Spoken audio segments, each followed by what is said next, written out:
Hi guys, welcome to our channel Kumar Ranjan.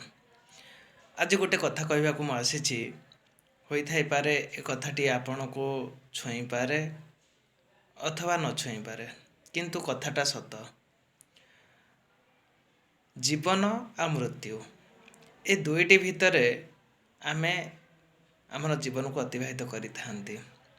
खाली एतिकी नुहे, जीवन अनेक झड़ झंझा आसी थाए ताकू मध्य सामना करि थांती। ସେହି ଭିତରେ ଗୋଟିଏ ଅମୂଲ୍ୟ ରତ୍ନ ହେଉଛି ଭଲ ପାଇବା।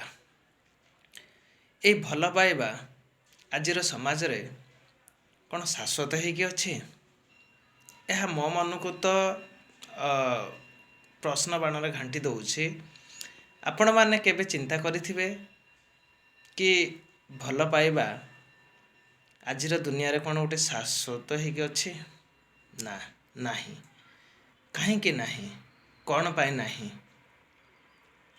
ତାକୁ ଆମେ କେବେ ବିଶ୍ଳେଷଣ କରିନାହାନ୍ତି। ଏ ଦେଖ, ଏବେ ଭଲ ପାଇବାର ନୂଆ ସିଜିନ୍ ଚାଲିଛି। Rose day, propose day, chocolate day, teddy day, Valentine day, ଏସବୁ ଡେ ଭିତରେ ଆମେ ଆମର ଭଲ ପାଇବାକୁ ସ୍ମରଣୀୟ କରୁଛନ୍ତି। ଏଠି ଗୋଟିଏ ପ୍ରଶ୍ନ ଆସୁନି ମନକୁ ଯେ ସତରେ କ'ଣ ଏଇ ଗୋଟେ ଗୋଟେ ଡେ ଭିତରେ ଆମେ ଭଲ ପାଇବାଟାକୁ ଦେଖେଇ ଦେଇ ଆମେ ସବୁଦିନ ପାଇଁ ଶାଶ୍ୱତ ଭଲ ପାଉଛନ୍ତି? ମୋତେ କାହିଁ ଲାଗୁନି।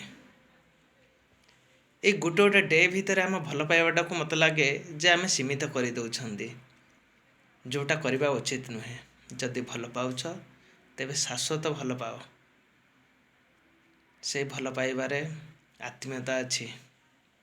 ମାତ୍ର ଏ ଦେଖେଇବା ଭଲ ପାଇବାଟା ଖାଲି ଗୋଟିଏ ଆକର୍ଷଣ ମାତ୍ର, ଆଉ କିଛି ନୁହେଁ। ଧନ୍ୟବାଦ।